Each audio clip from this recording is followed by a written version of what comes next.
সম্মান নষ্ট করতে না চাইলে এই 4টি জায়গায় চুপ থাকুন।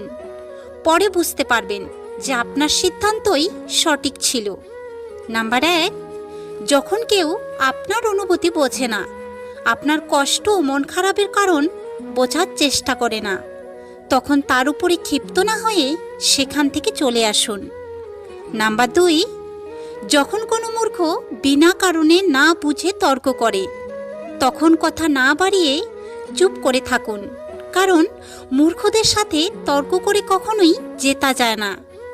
নাম্বার 3, নিজের পারিবারিক ঝগড়ার কথা কখনোই কাউকে বলতে যাবেন না, কারণ অনেকে সেগুলিকে নিয়ে হাসি তামাশা করে আপনাকে খোঁটা দিতে পারে।